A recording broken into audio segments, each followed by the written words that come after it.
1528 से चली आ रही लड़ाई का परिणाम है 22 जनवरी 2024। जाने संघर्ष से अब तक की पूरी कहानी।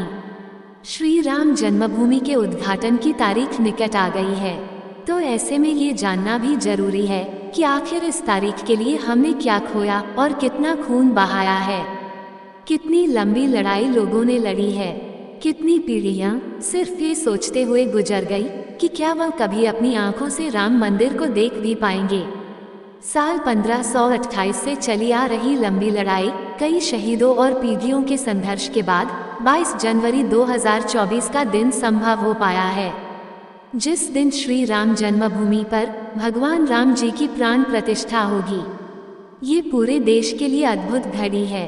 चलिए जानते हैं हमने इस घड़ी के लिए क्या कुछ गंवाया है। हमें यूं ही नहीं, रामलला का भव्य दिव्य मंदिर देखने को मिल रहा है।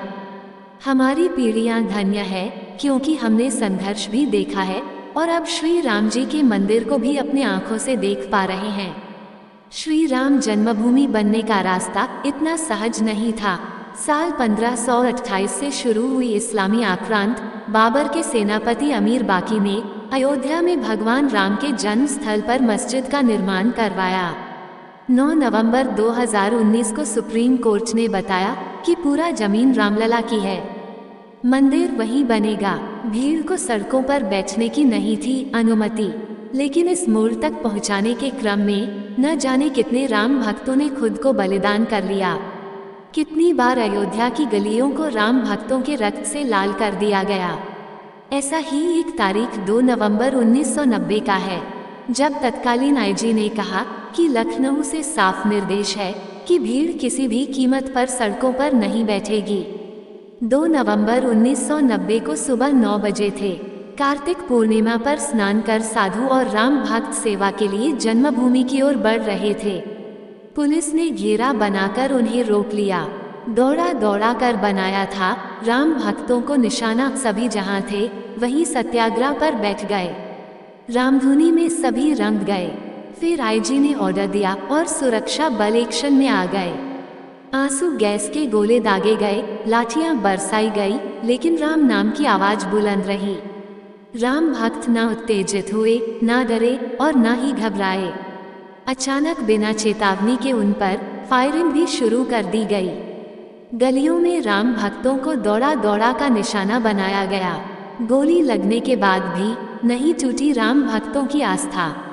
3 नवंबर 1990 को छपी एक रिपोर्ट में लिखा गया था कि राजस्थान के श्रीनगर का एक सेवक, जिसका नाम पता नहीं चल पाया है, गोली लगते ही गिर पड़ा और उसने अपने खून से सड़क पर लिखा सीताराम। मगर सड़क पर गिरने के बाद भी सीआरपीएफ की टुकड़ी ने उसके खोपड़ी पर 7 गोलियां मारी। पुलिस और सुरक्षा बल ना खुद किसी भी घायल को उठा रहे थे और न ही किसी दूसरे को उनकी मदद करने जाने दे रहे थे। फायरिंग का लिखित उद्देश्य नहीं था। फायरिंग के बाद जिला मजिस्ट्रेट से ऑर्डर पर साइन कराया गया। किसी भी राम भक्त के पैर में गोली नहीं मारी गई, सबके सर और सीने में गोली लगी।